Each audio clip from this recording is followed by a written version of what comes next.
A brand new Blue River Diets product has just landed with us, and I'm really pleased to be able to share with you guys the new Blue River Diets mixing bottle. Let's get it out and have a look.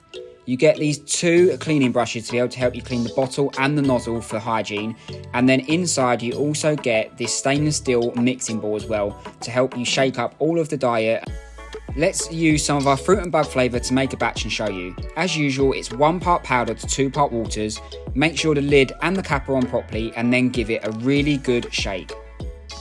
You can use any feeders or arboreal feeders to dispense this food into and feed your geckos. And any remaining food can be safely stored in this bottle and refrigerated for up to 7 days to save any wastage.